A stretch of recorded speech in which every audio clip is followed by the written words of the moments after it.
Halo, assalamualaikum warahmatullahi wabarakatuh. Sekarang hari Sabtu sore setengah 4. Ini kita baru selesai pemasangan kolam terpal untuk apa? Untuk kita pakai pembesaran ikan cupang. Jadi kalau kalian lihat ini kan tingginya 40 Jadi ini kita copot. Jadi kita copot semua ini. Tuh, ini kita copot. Jadi nanti yang dua ini kita akan pindah ke sini, Jadi kan kita pindah ke sini. Ini kolam terpal, kita pakai terpal orchid yang semi karet. Panjangnya 2 meter ini, lebarnya 1,5, tinggi 40. Nah, ini nanti kita akan isi untuk satu kolam ini 5 induk jadi satu ya, dan ini akan kita pakai untuk pembesaran. Nah, yang di sini kalau kalian ini masih berantakan banget karena ini kita ngerjainnya sendiri, dan ini kapasitas yang di bak sini kita akan geser, akan pindah. Kemungkinan ini akan kita pakai untuk kolam terpal. Jadi kalau misalnya sementara sebelum kita pindah rangkanya kita pakai bak dulu karena tempat di sini udah full, udah kosong, udah full.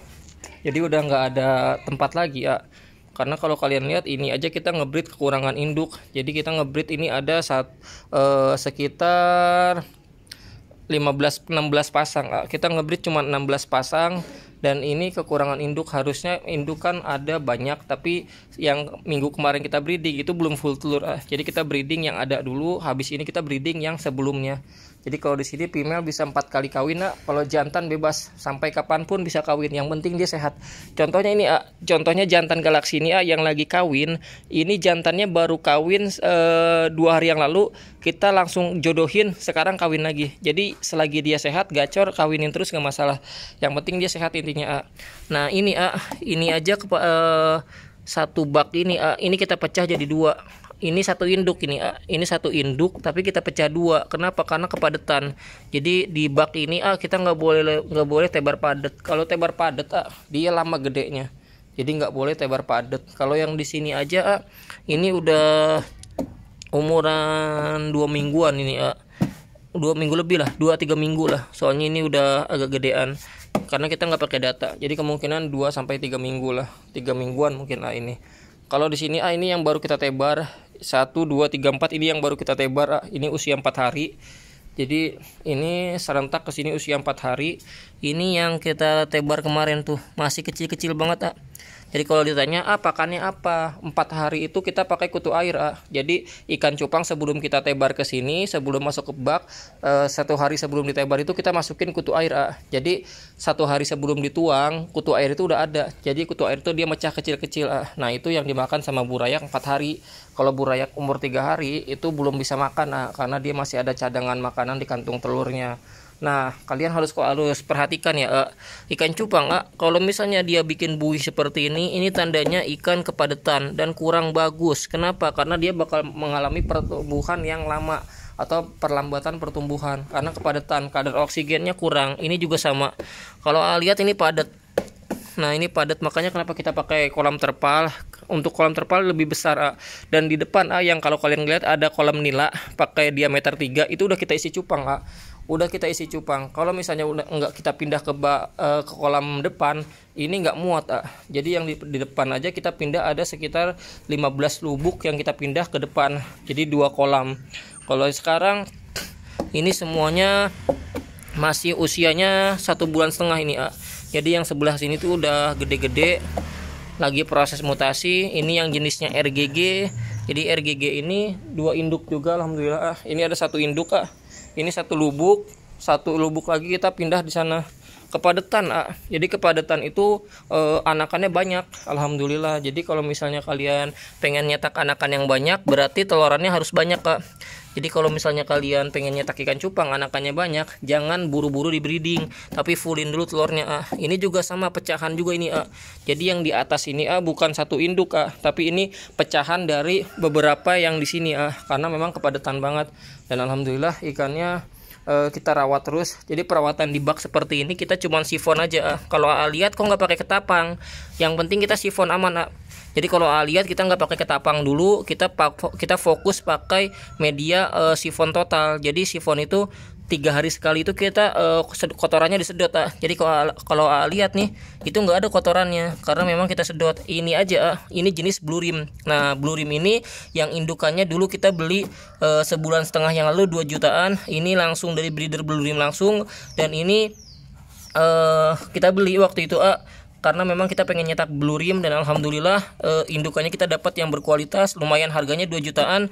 Dan ini satu induk ini kita pecah jadi 3. Ini ada 1, ini 2, yang satunya di sini nih, yang satunya di situ yang tadi kita lihat blue rimnya kepadatan. Jadi memang anakannya banyak-banyak alhamdulillah. Jadi yang penting kalau misalnya kalian pengen nyetak ikan cupang yang anakannya banyak, jangan langsung di breeding tapi harus dijor dulu 2 minggu. Gue juga sama, kalau misalnya ngejor pakai apa? Paling bagus jintik nyamuk, kalau enggak cacing sutra, itu aja. Nah ini juga anakan RGGM, ini juga anakan cupang koi. Kalau ini HM Super Red. Jadi yang tanyain HM Super Red kapan ready lagi di Shopee? Belum ready. Ini masih umuran berapa sih? Ini sekitar sebulanan lah ini Jadi belum dibotolin ini Ini ada 1 induk. Ini juga sama HM Super Red Terus yang di sini juga HM Super Red. Nah HM Super Red ada 3 induk HM Super Red ada 3 induk. Karena memang kita nyetaknya nggak banyak Kita fokusnya ke plakat koi, karena memang permintaannya tingginya di plakat. Kalau HM kita biar ada aja, tapi nggak terlalu fokus banyak. Ini juga plakat. Kalau yang ini masih kecil ini yang masih 2 minggu tuh, masih kecil-kecil banget. Jadi kalau yang ini 2 mingguan kurang, karena ini kita nyetak itu per tuang Jadi misalnya itu kita pindah ke pembesaran yang lagi kawin misalnya itu udah selesai kawin terus bisa dipindah ke pembesaran, kita langsung nyetak lagi, jadi nggak berhenti, jadi nggak ada jeda. Makanya kalau misalnya di sini paling umurannya itu kejeda umur sekitar 6 hari karena ikan cupang netesnya itu 3 hari. Dari netes itu dia langsung berenang bebas itu sekitar 3 harian. Jadi 6 hari dia jedanya itu di sini Nah kalau kalian lihat lagi ini sama deretan ini yang ke sana atas bawah. Ini yang masih kecil-kecil 4 hari. Ini yang baru kita tuang tuh. Masih kecil ini masih kecil banget. Jadi farmnya juga masih berantakan banget karena memang belum dirapihin. Ikan juga masih berantakan banget Jadi masih progres. Nah ini yang udah kita pasang kolam terpal, kita akan isi air. Jadi nantinya akan kita isi air untuk menghilangkan bau kimia dari terpalnya itu Jadi kemungkinan nanti kita isi terpal pakai air, tapi pindah-pindah. Jadi yang di sana kita isi dulu 3 hari lah cukup. 3 hari kita pindahin ke sini, pindahin ke sini, pindahin ke sini. Jadi nggak langsung diisi semua karena olok air Jadi menghemat air juga, jadi nggak boleh buang-buang mubazir. Jadi buat kalian progresan kita alhamdulillah masih tetap berjalan Jadi alhamdulillah masih tetap berjalan sampai sekarang juga. Ini juga burayak cupang tuh. Jadi burayak cupang banyak full. Jadi kalau misalnya di total udah ada 150 lubuk tapi kapasitas baknya ada 120 130 lah.